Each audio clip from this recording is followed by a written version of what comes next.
강력하게 의심해 볼 수 있는 건 알러지성 질환이에요.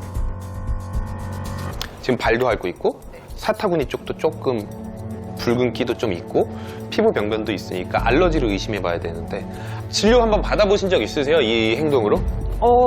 한번 가서 병원에 한번 가봤어요. 그 동영상을 들고선.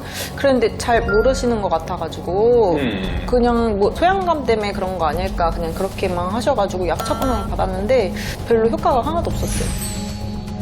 밤이 되면 잠을 못 잘 정도로 괴로워하는 녀석. 그런데 이렇게 증상이 심한데도 불구하고 왜 병원에서는 알레르기 증상을 알아채지 못했던 걸까요? 어떤 생각이 드냐면 제가 어렸을 때 저랬어요. 어렸을 때 아토피가 좀 있었어요. 근데 눈으로 봐서는 아무 티가 안 나요. 원래 보통 아토피가 있으면 좀 빨개지고 막 올라오고 이러는데 저도 아토피라고는 정확히 얘기할 수 없지만 어쨌든 소양감이 있었고 주로 언제 그러냐? 아무것도 안 할 때 그리고 밤에 잠을 못 자는 거예요.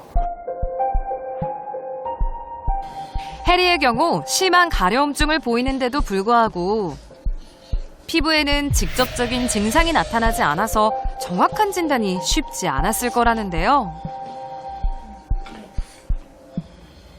그리고 이런 증상들은 집중할 게 있을 땐 잘 안 나타나요. 그래서 저도 그 당시에 친구들이랑 놀 때, 같이 농구할 때, 축구할 때 이럴 때는 잘 몰랐어요.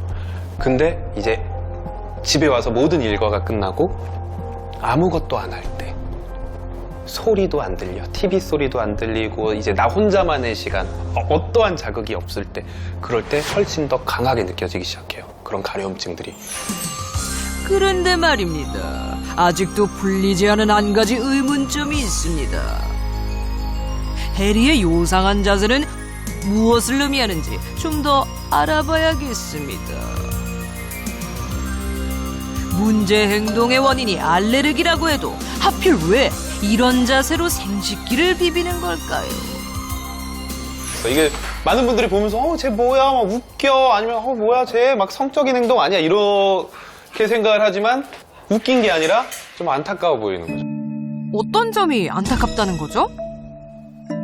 코끼리 아저씨는 코가 손이고 강아지는 뭐가 손이죠? 다리 손이. 아니죠. 입이 손이에요. 아, 네. 발은 보조 수단이 되고요. 네. 보통은 강아지들은 입이 손이에요. 그래서 한번 보세요. 우리는 애기들을 어떻게 하고 다녀요? 안고 다니죠. 네. 그런데 강아지들은 모견이 새끼 강아지 옮길 때 발로 잡아서 옮기지 않잖아요. 입으로 잡아서 옮겨요. 그래서 뭔가 할 때 불편한 감이 있고 내가 뭐 긁거나 아니면 뭔가를 할 때 대부분 입을 사용하는 경우가 많아요. 원래 뭐 일반적으로도 자신의 생식기나 항문 쪽을 닦거나 확인하는 경우들이 상당히 많아요.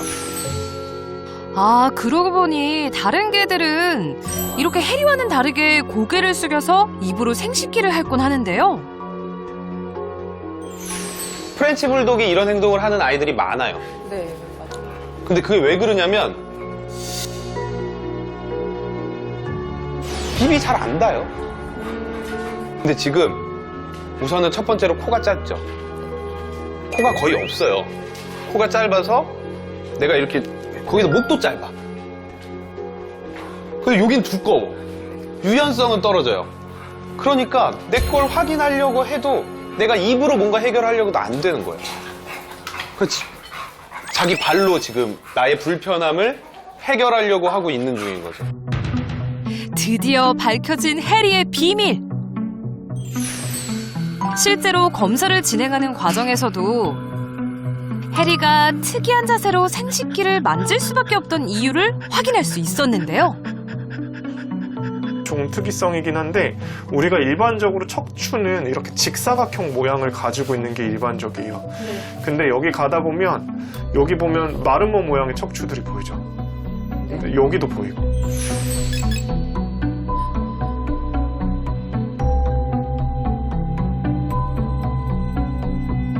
이게 뭐냐면 반척추증이라고 해서 일반적인 척추 모양의 절반밖에 안 되는 거예요. 이건 유전적인 결함이고 기형이에요. 그래서 이건 어쩔 수 없고 대부분의 프렌치 불독들이 다 갖고 있어요. 근데 어디까지나 강아지는 사족 보행이다 보니까 허리 하중이 많이 걸리는 동물이에요. 안 그래도 골련골이 좋지 않은 품종에 허리 하중까지 많이 걸리고 반척추증까지 있어. 그러면 허리도 더 시간이 지날수록 악화가 될 거예요. 그래서 이제 자기 보통 강아지들이 입으로 자기 생식기를 할 거나 해결을 하는데 더 아까 말씀드린 것처럼 안 되는 거죠. 구부리는 거나 이런 게 다른 아이들보다 편하지 않을 수는 있어요.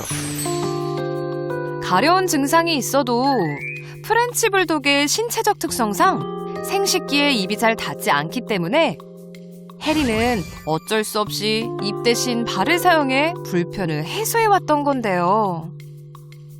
그렇다면 왜 프렌치 불독은 이런 신체적 결함을 갖게 된 걸까요? 실제로 불독도 코가 안 짧았어요. 불독도 예전 불독을 보면 다 코가 길었어요. 근데 어쩌다 돌연변이가 나타났는데 코가 짧은데 얘 되게 신기하게 생기고 유니크하고 귀엽다? 라고 하니까 얘네들끼리 교배를 하다 보니까 코가 짧은 그런 종들이 나타나기 시작했어요. 근데 그러다 보니까 부작용이 나타나요. 우선 몸 길이가 압축된 것처럼 짧아지다 보니까 유연성도 떨어지죠. 아까 보시다시피 입이 안 가니까 자기가 불편하니까 막 스트레스 받으면서 발로 해요. 그리고 막 주름도 많아지면서 피부 질환도 많이 생기고 아토피가 있는 친구들도 꽤 많아요. 알러지성 질환이 있는 아이들도 꽤 많아요. 귀여운 외모로 사랑받지만 태어날 때부터 많은 유전병을 갖고 있다는 프렌치 불독. 때문에 최근 해외에서는 프렌치 불독이나 퍼그와 같은 단두종의 교배에 제한을 두기도 한다는데요. 사실 뭐 프렌치 불독은 아니지만 뭐 영국이나 이런 데서 잉글리시 불독 같은 경우 멸종 운동을 벌이기도 해요. 얘네들을 다 죽이자는 게 아니라 얘네들의 삶이 힘들다. 너무 인간의 이기심으로 만들어진 종이다. 그래서 단두종 아이들을 이제 막 너무 순종처럼 만들려고 하지 말고 유전 질환들의 견생을 막 힘들게 보내지 않게 하자. 그런 운동들도 있어요. 너무 즐거워 보이고 이쁘고 하지만 아까 그런 행동을 할 때는 그런 부분들이 좀 안쓰러워 보이기는 한 거죠. 그간 심한 가려움으로 힘들었을 해리. 다양한 검사를 통해 종합적으로 내린 결론은 설쌤의 예상처럼 알레르기로 인해 가려워했을 가능성이 가장 크다는데요. 처음부터 시작이 분명히 트리거 포인트가 있을 거거든요. 그게 이제 혹시 알러지일까봐. 왜냐면 이 종이 특이하게 알러지들 되게 많이 유발하고 아토피 진짜 많고. 아토피가 진짜 많아서 문제는 환경적인 요소에도 알러지를 심하게 일으키는 아이들이 있어서 얘가 무중력 상태의 그런 환경에 살지 않는 이상은 사실 완전한 그 포인트들을 끊기는 좀 어려워요. 근데 이제 그런 것들을 조금 덜하게 하려고 요새는 약들도 사용을 하고 뭐 주사제도 있고 먹는 약도 있고 뭐 여러 가지 방법들을 근데 사실 사용을 해보기는 해야 할 것 같아요. 왜냐하면 이게 더 오래되면 더 심화가 될 거고 더 악화가 될 거고 계속 그래서 치료적으로도 사실은 조금 같이 병용을 해야 하는 그런 상황인 것 같습니다. 알레르기 치료에 있어서 무엇보다 중요한 건 바로 식습관. 매일 먹는 주식인 사료뿐만 아니라 간식 또한 알레르기를 유발할 가능성이 높기 때문에 평소 먹던 음식부터 하나하나 점검해 나가보기로 했습니다. 보통 수의학에서 가장 먼저 음식 알러지를 확인할 땐 가수분해가 된 사료를 한 달에서 2달간 아무것도 먹이지 말고 그것만 먹여보라고 해요. 근데 가수분해는 뭐냐면 단백질 이제 분자가 이 정도 크기라고 한다면 우리 강아지들 몸에서 이게 여기에 딱 들어맞았을 때 가려움증을 느끼는 히스타민이라는 물질을 막 분비하게 돼요. 그래서 우리가 음식 알러지가 의심될 때는 가장 먼저 이런 가수분해 사료를 먹이라고 하는데 지금 봤을 때 얘는 가수분해 사료는 아니에요. 이런 객검들도 사실 가수분해로 만들기는 쉽지는 않아요. 그래서 만약에 우리가 알러지에 대해서 정확하게 한번 확인을 해봐야겠다라고 하면 진짜로 이런 것들, 이런 간식이나 이런 건 다 먹지 않고 해봐야 돼요. 막 배추 이런 것도요? 백추나 이런 건 그나마 괜찮아요. 네, 가능성이 낮아요. 그래도 완벽하게 하려면 한 달 정도는 가수분해 사료, 그러니까 딱 알러지를 진단하기 위한 사료만 먹어보는 게 좋아요. 네. 해리야, 이제 아무 걱정하지 말고 우리 치료 잘 받자. 일단은 어떤 이제 치료를 할 수 있는 뭔가 그런 게 생겨가지고 좋고요. 그리고 일단은 지켜봐야 되는 문제지만 잘 치료가 됐으면 좋겠고, 이제 밤에 좀 잠 좀 잘 잤으면 좋겠고. 제가 잘 도와드릴게요. 방송 끝나고 나서도 저랑 연락하면서 어떻게 하면 이 상황에서 더 해리도 편하고 우리 보호자님도 걱정 안 할 수 있는 방법이 있을지 같이 고민해보면 좋을 것 같아요. 다시 찾은 해리네 집. 안녕하세요. 달리야, 그동안 잘 지냈니? 해리도 제작진을 마중 나왔네요. 어우, 여전히 너무 사랑스러운데요? 설쌤을 만난 이후 꾸준히 치료를 받아온 해리. 먼저 가려움을 완화시켜줄 연고도 매일 발라주고요. 생식기 부분이 주변도 그렇고 조금 많이 붉은기도 있고 염증같이 이렇게 상처가 좀 있었는데 그런 게 확실히 많이 없어진 것 같아요. 얌전히 안긴 채 치료도 잘 받는 해리.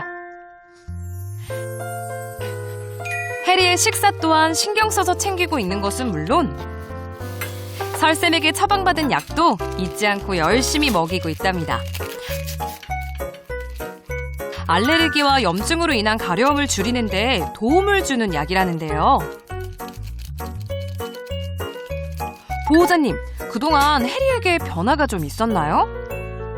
10번 정도 비볐으면 이제 한두 번 정도로 횟수가 줄었고요. 원래는 계속 보고 있으면 계속 하고 있었는데 보고 있어도 그냥 가만히 있으니까 제가 빈도수를 보는 게 좀 줄었어요. 저녁에 잘 때도 잘 자요. 옆에서 붙어가지고. 이렇게나 정성을 쏟으시니 해리가 건강해질 수밖에요. 앉아. 채소도 마치 고기처럼 맛있게 먹어주니 아이고 정말 기특한데요. 원래 주던 껌 간식 같은 걸 좀 줄이고 야채 위주로 주고 있어요. 솔루션 이후에도 설쌤과 소통하며 해리를 위해 노력하는 열혈 보호자.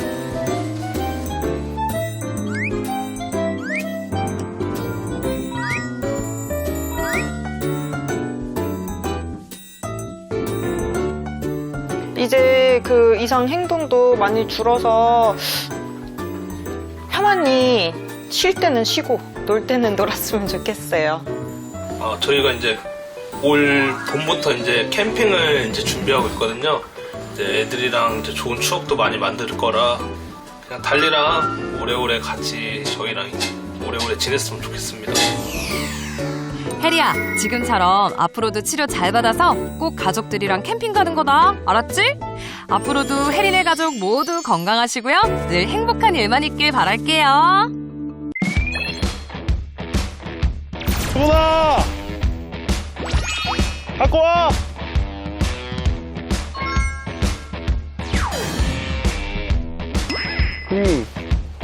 지지야, 지지.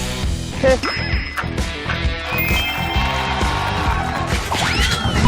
힘드시긴 하겠다, 진짜.